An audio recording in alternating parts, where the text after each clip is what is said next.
Media உங்கள் கனவா? படிக்கும் அனைவருக்கும் internship, placement assistance. Pandey school of journalism short term கோர்ஸில் உடனே சேர 7338824242.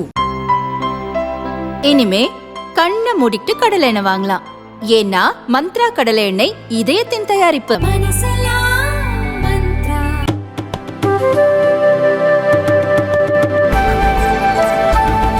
அவர்கள் உணர்ந்து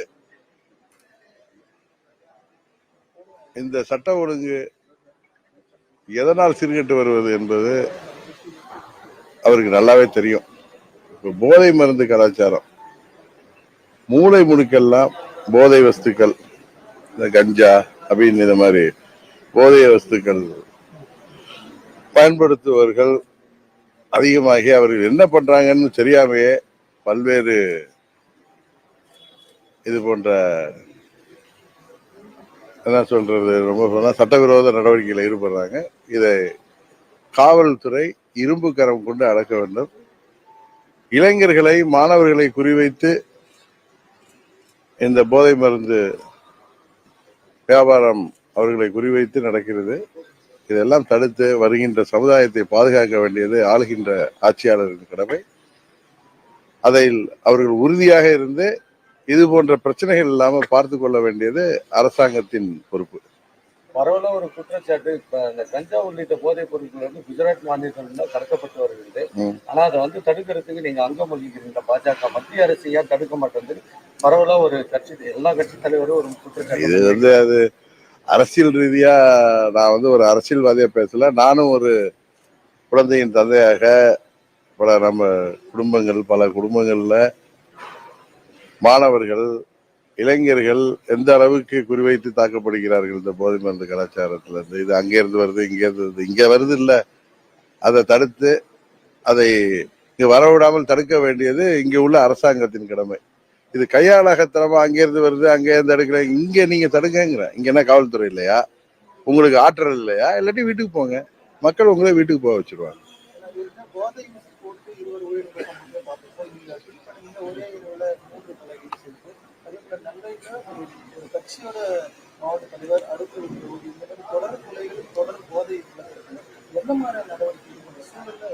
இல்ல, உங்களுக்கு தெரியும் அம்மா அவர்கள் இருந்த பொழுது எப்படி சட்டம் ஒழுங்கு பராமரிக்கப்பட்டது என்பது எல்லோருக்கும் தெரியும். அதுபோல காவல்துறையை ஏவல் துறையாக பயன்படுத்தாமல், அரசியலுக்காக அவர்களை பயன்படுத்தாமல், அவர்கள் சட்டம் ஒழுங்கை பராமரிக்கிற வேலையில சிறந்த அதிகாரிகள் இருக்காங்க. அவர்கள் எல்லாம் புறந்தள்ளாமல் அவர்களை சட்டம் ஒழுங்கை பாதுகாக்க இந்த அரசாங்கம் பயன்படுத்தினால்தான் இந்த பிரச்சனைகளிலிருந்து விடிவு வரும். இது அங்கிருந்து வருது, இங்க இருந்து வருது அப்படிங்கிறது. தமிழ்நாடு ஒரு ஹப் ஆயிட்டு இருக்கு போதை மருந்துக்கு. அதை உடைத்தெறிய வேண்டியது இப்ப ஆட்சியாளர்களின் கடமை. அதை தான் செய்யணும். அங்கிருந்து வருது, இங்கிருந்து வருதுன்னு சொல்லி தப்பித்துக் கொள்வதற்கு இது இல்லை. எப்படி தேர்தல் வாக்குறுதிகள் எல்லாம் நீங்க நிறைவேற்றாம விட்டீங்களோ, அதை விட கொடுமையானது இதுல நீங்க இப்படி செயல்படாமல் இருந்தீங்கன்னா அது பெரிய பாதிப்பை தமிழ்நாட்டுக்கு உருவாக்கிவிடும். அது திமுகவிற்கு பேரழிவை உருவாக்க போயிடும்.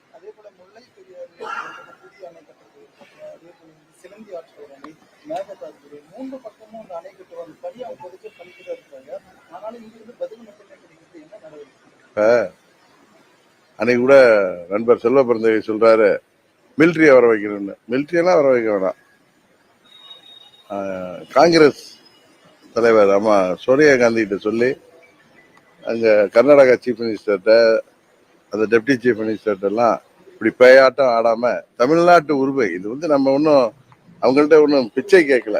உச்ச நீதிமன்ற தீர்ப்புப்படி சட்டப்படியே நமது உரிமையை அவர்களுக்கு கொடுங்கள் சொல்லி அவங்க மூலம் இதை பெறுவதுதான் முறை. அதுபோல திமுக கூட்டணிங்கிறாரு, இந்தி கூட்டணிங்கிறாங்க. இவர் தான் அதுல முக்கியமா பேசுறாரு. மோடி அவர்களை வீழ்த்துவோங்கிறாரு.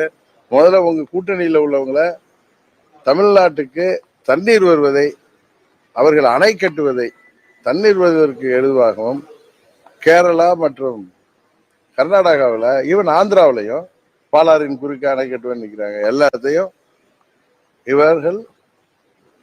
அவர்கள் கூட்டணி ஆட்சிகள் தான் நடக்குது. அவர்கள் மூலம் அதை தடுத்து நிறுத்த வேண்டியது அவர்களது கடமை. அதையும் செய்யாமல் அப்புறம் இவங்க கூட்டணி அமைத்து மத்தியில நாங்க ஆட்சி அமைச்சு என்ன பண்ண போறாங்க? காங்கிரஸ் ஆட்சிக்கு வந்தா என்ன பண்ணோம்? நம்ம எல்லாம் சோமாலியா மாதிரி மாறி இங்கெல்லாம் நிற்க வேண்டியதுதான். அவர் திரு ஸ்டாலின் வீட்டுக்கும் அவங்க குடும்பத்துக்கு கொண்டு தண்ணீர் அங்கேருந்து லாரியில தான் வரணும். இதுதான் இன்றைக்கு கூட்டணிங்கிறது. இன்றைக்கு மோடி அவர்கள் 3வது முறை பிரதமராக வந்தால்தான் இதற்கெல்லாம் ஒரு தீர்வு வரும். அதே போல இப்போ இந்த மோடி வந்து 31ஆம் தேதிக்கு மேல தமிழகம் வரும்போது நேற்றுக்கே செல்லுபடுத்தி சொல்லியிருந்தாரு, அதுக்கு தடை விதிக்கணும்னு சொல்லிட்டு இன்னைக்கும் திமுகவோட கன்னியாகுமரி மாவட்ட சார்பில் தேர்தல் நடத்துறவங்களுக்கு தடை விதிக்கணும்னு மனு போட்டிருக்காங்க. அது தேர்தல் ஆணையம் பார்ப்போமே, கோர்ட்டுக்கு தான் போட்டுப்போம். ஏற்கனவே நம்ம போன தேர்தல் முடிஞ்சப்ப அப்பதான் நம்ம எதிர்கட்சி தான் இருந்தோம். அப்ப அவர் வந்து கேதார்நாத்ல போய் ஜபம் இருந்தாரு, அங்க ஜபம் பண்ணாரு.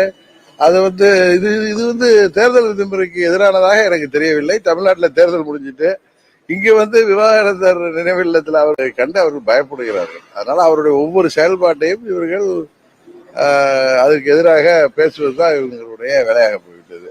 அன்னைக்கு கூட பாருங்க, நான் திருவண்ணாமலை 30 ஆண்டுகளாக அடிக்கடி செல்பவன். அங்க அன்னைக்கு நான் யோகிராம் சுரத்குமார் ஆசிரமத்திற்கு, விசிறி சாமியார் ஆசிரமத்துக்கு போனப்ப அங்க எல்லாரும் ஒரு 15 ஆண்டுகளாக தொப்பி அம்மாள்னு சொல்லி அந்த அம்மாவை எல்லாரும் அங்க ஒரு சித்தரா வணங்குறாங்க. அந்த அம்மாவை நான் அங்க பார்த்தேன். நான் போய் அவங்களுக்கு காத்திருக்கலாம் இல்லை.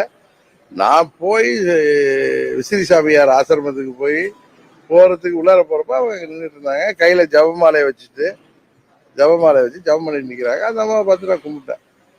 உடனே அவங்கள ஒரு மனநோயாளி, அவங்க அதை பேசுறவங்களுக்கு சித்தர்களுக்கும் பித்தர்களுக்கும் உள்ள வேறுபாடு தெரியாம, ஆன்மீகத்தினுடைய அடித்தளம் தெரியாம, நான் என்னமோ தேர்தலில் ஜெயிக்கிறதுக்காக அங்க போய் கேட்டதாகும், மூக்குப்பிடி சாமியார்கிட்ட போய் நான் வேண்டிதான் ஜெயிச்சதா நம்புறதாகும். அதாவது தேர்தல், மற்றபடி பொருளீட்டல இதெல்லாம் தாண்டியது ஆன்மீகம்.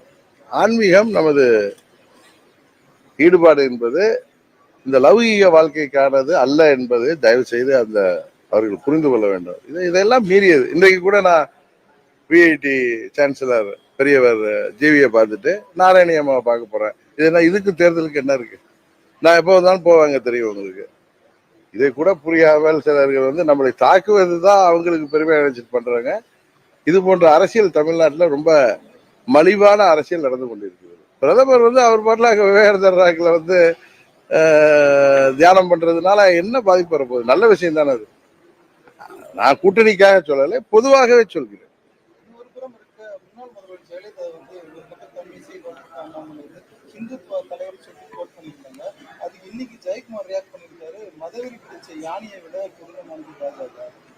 அவன் இத்தனை நாள் பாஜக கூட்டணியில தானே இருந்தாங்க போன வருஷம் வரைக்கும். அப்பெல்லாம் அவங்க மதவெறி பிடித்தவங்க இல்லை. இவங்க வெளியில வந்ததான் அவங்களுக்கு மதம் பிடிச்சிட்டு. இப்ப அவர் அண்ணாமலை கிளியரா விளக்கம் கொடுத்திருக்காரு. இந்துத்துவானா என்ன? இந்துத்துவாங்கிறது இந்து ஒரு வாழ்வியல் முறை கிளியரா சொல்லியிருக்காரு. நான் பிஜேபி கூட்டணியில இருப்பதற்காக அவருடைய நண்பர் என்பதற்காக சொல்லவில்லை. சுப்ரீம் கோர்ட்ல 1995 இந்த கேள்வி வந்து இந்துத்துவான்னா என்னன்னு டெபினேஷன் கேன்றப்ப அவங்க கிளியரா சொல்லியிருக்காங்க.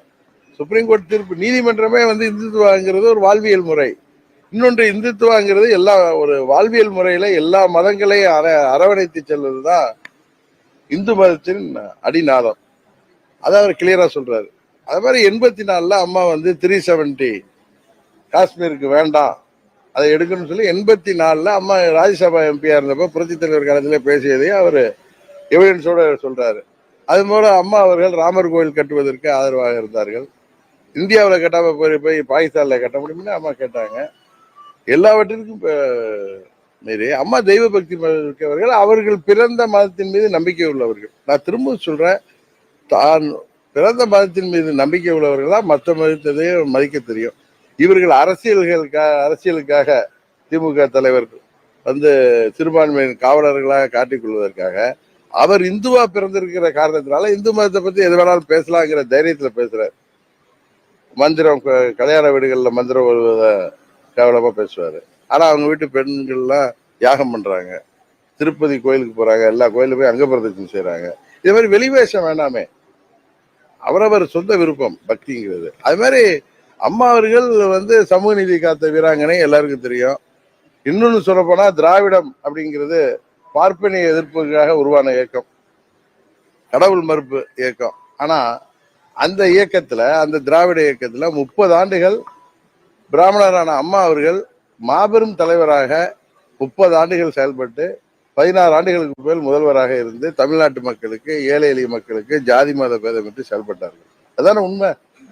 அதே மாதிரி பரிணாம வளர்ச்சி திராவிடம்னு சொல்ற இடத்துல பிராமண எதிர்ப்பு, கடவுள் மறுப்புங்கிறதெல்லாம் தாண்டி திராவிட கட்சியில ஒரு பிராமண பெண்மணிய 30 ஆண்டுகள் தலைமை பொறுப்புக்கே வந்துட்டாங்க. அதுக்கப்புறம் இவங்க பேசுறதெல்லாம் என்னன்னா எனக்கு தெரியல. இதே திரு வீரமணி அவர்களை அம்மா அவர்களுக்கு சமூக நீதி காத்த வீராங்கனின் பட்டம் கொடுத்தவர். அவரும் அம்மாவோட ஆதரவா இருந்தவர். 2001 தேர்தலில் அம்மா ஒரு பிராமணரா அவர் பார்க்கல, எல்லா சமுதாயத்துக்கும் எல்லா மதத்துக்கும் பொதுவான ஒரு தலைவராக பார்த்துதான் அவரு எங்களுக்கு ஆதரவா இருந்தார். ஐயா மூப்பனார் அவரும் அவருக்கு உங்களுக்கு. அதனால இவங்க சும்மா திராவிடம், தமிழ் தேசியம் அப்படிலாம் பேசி இளைஞர்களை குழப்ப பார்க்கிறார்கள்.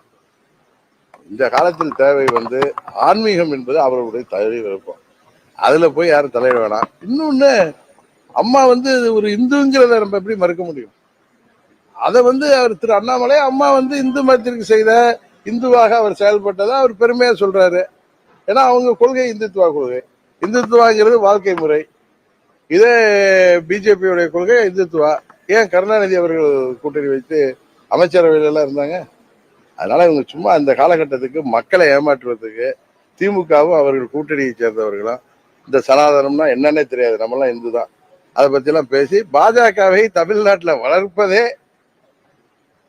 திமுகவும் அந்த கூட்டணி கட்சிகள் தான். சார், இந்த நாடாளுமன்ற தேர்தலுக்கு அப்புறம் அதிமுக மீண்டும் ஒருங்கிணைக்கிறதுக்கான வாய்ப்புகள் என்னங்க? பிரிந்த அதிமுக இந்த நாடாளுமன்ற தேர்தலுக்கு அப்புறம் ஒருங்கிணைக்கிறதுக்கான வாய்ப்புகள் ஏதாச்சும்? அதாவது எல்லோருடைய அம்மாவுடைய தொண்டர்களா இருக்கக்கூடிய எல்லா தொண்டர்களுக்கு விருப்பமுமே அதான் இருக்கணும், எல்லாம் ஒற்றுமையா இருக்கணும்னு. ஆனா ஒரு சிலர், பழனிசாமி போன்ற ஒரு சிலர் சுயநலம், பதவி வெறி, தான் மட்டும் தான் இருக்கணும், மற்றவங்க இருக்கக்கூடாது, பணத்திமிர், அதிகாரத்தில் இருந்த திமிர்னால இன்றைக்கு ஆட்டம் போடுகிறார்கள். அதையெல்லாம் தமிழ்நாட்டு மக்கள் முடிவு கொண்டு வருவார்கள். அம்மாவின் உண்மையான தொண்டர்கள் அனைவரும் ஒன்றிணையக்கூடிய காலம் வருங்காலத்தில் வருங்கிறதா என்னுடைய நம்பிக்கை.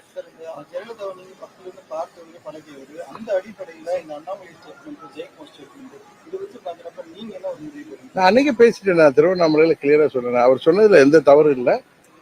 அம்மா அவர்கள் ஒரு இந்துங்கிறதுல பெருமைப்பட்டிருக்காங்க. இன்னும் சொல்ல போனா அவர்கள் சட்டமன்றத்துல நான் ஒரு பிராமண பெண்மணிங்கிறதுல அவங்க பெருமைப்பட்டிருக்காங்க. அவர் இந்து மதத்திற்கு செய்தது, இந்து கோயில்களுக்கு செய்தது, அவர் கரசேவைக்கு ஆதரவாக இருந்தது, இன்னும் சொல்ல போனா காமன் சிவில் கோடு வேணும்னு சொன்னது. அது இந்தியானா ஒரு நாடு, அதுல மதத்தை தாண்டி ஒரு நாட்டிற்கு ஒரே சட்டம் வேணும்னு கேட்கறது தப்பில்லை. இது அம்பேத்கரை முயற்சி செய்தது தானே. அது மாதிரி காஷ்மீர்ல அது கொண்டு என்ன தனி ஒரு இங்க எனக்கு காஷ்மீர்ல போய் நம்ம சொத்து வாங்க முடியாது. இப்ப நானே ஒரு கன் லைசன்ஸ் வச்சிருக்கேன்னா இந்தியால எல்லா ஸ்டேட்டுக்கும் உண்டு. ஆனா எக்ஸப்ட் காஷ்மீர் அப்படின்னு வரும், ஜம்மு காஷ்மீர்னு வரும். அது ஒரு இது என்ன, நம்ம நாட்டுல இருக்கிற காஷ்மீருக்கு நம்மளுக்கு தடை. நாங்க போய் நீங்க ஒரு ஒரு ஒரு சென்ட் நிலம் கூட வாங்க முடியாது, மாத்தணுங்கிறத 84லயே அம்மா புரட்சி தலைவர் சார்பா அவர்கள் கட்சியின் ராஜ்யசபா மெம்பரா கொள்கை பிறப்பிச்சாரா பேசியிருக்காங்க. அதனால அவங்க இந்த மதம் அந்த மதம்னு இல்லை, எல்லா மதத்துக்கும் பொதுவானவர். அவருடைய பார்வையில அவர் இந்துத்துவ தலைவரா அவர் பாக்குறாரு. அது என்ன தவிர அம்மா ஒரு மாபெரும் தலைவர்னு அவர் சொல்றத இவர்களுக்கு ஏதோ எங்கேயோ இவர்களுக்கு ஏதோ பிரச்சனை இருக்குன்னு தான் நான் பாப்பேன். தவிர ஜெயக்குமார் பேசுறதெல்லாம் பெருசா எடுத்துக்காது. இதே ஜெயக்குமார் எப்படி வேணாலும் பெல்ட் அடிப்பார் காலத்துல.